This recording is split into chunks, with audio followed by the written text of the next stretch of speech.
asking of the myriad problems facing hundreds of thousands of displaced Gaza Palestinians, with aid trucks able to bring in only a small fraction of what is needed, and distribution uneven due to the chaos of the war. The Euro-Mediterranean Human Rights Monitor, a Geneva-based rights group, has found that 71% of people in the Gaza Strip suffer from extreme hunger due to Israel's devastating war on the Palestinian territory and the regime's method of using starvation as a weapon. The group released the figure after it conducted an analytical study of a sample of 1,200 people in Gaza. According to the study's findings, 98% of respondents said that they eat insufficient amounts of food, while 64% of the participants admitted to eating grass, immature food, and expired materials to satiate their hunger.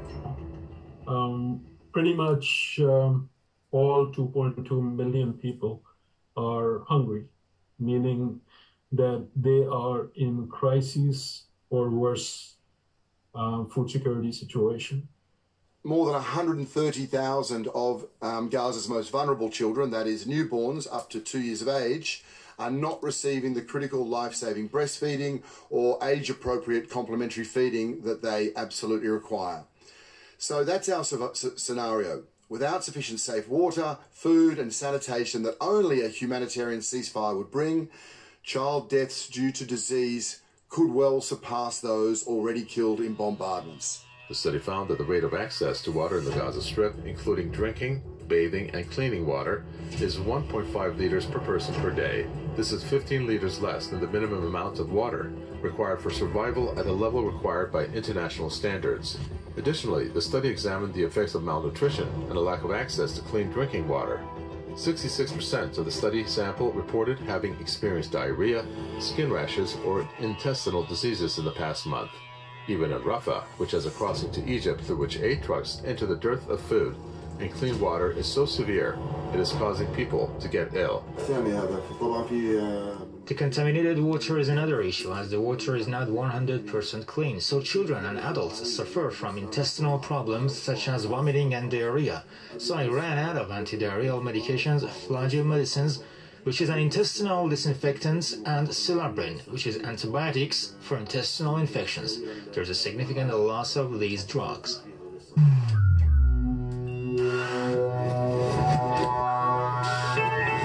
Since the start of its genocide in Gaza, Israel has imposed a comprehensive blockade on the Strip and prevented supplies of food, water, fuel, and other humanitarian necessities from reaching the more than 2.3 million residents of the Strip. Israel's use of starvation as a weapon has intensified since October 7 and has included cutting off all food supplies to Gazans, as well as bombing and destroying the Strip's bakeries, factories, food stores. We were compelled to come here as there are no bakeries available. The people here who are our friends are baking bread to aid the community. Procuring flour is challenging for us, as a 20-kilogram bag costs around 300 to 400 shekels, which is a substantial amount. About 577,000, meaning more than 500,000 people, are already in catastrophic levels of hunger, meaning they're essentially starving.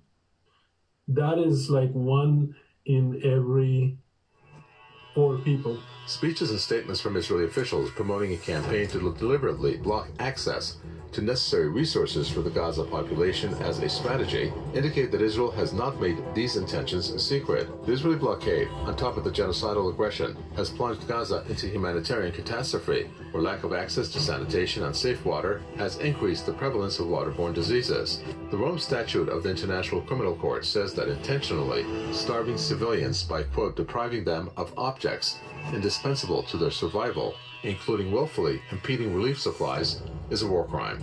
The people in the hospitals, yes, they need everything. They need medical supplies, but what they ask for first is food and water. The very basics. They do not have them. One of my colleagues described people lying on the floor in severe pain, in agony, but they weren't asking for pain relief, they were asking for water. The plight of Gaza's 2.3 million people has become desperate amid the war. Around 80% of Palestinians living in the Gaza Strip have been displaced by the violence, while efforts to get aid into the territory have struggled. Alarmed humanitarian organizations have been calling for a ceasefire and denouncing the shocking cost of the catastrophic war, which amounts to a collective punishment of the civilian population of Gaza. We are homeless. We can't go back to our houses. I want to see my children. I want to go back to my husband and to my house. It's unfair. It's so unfair.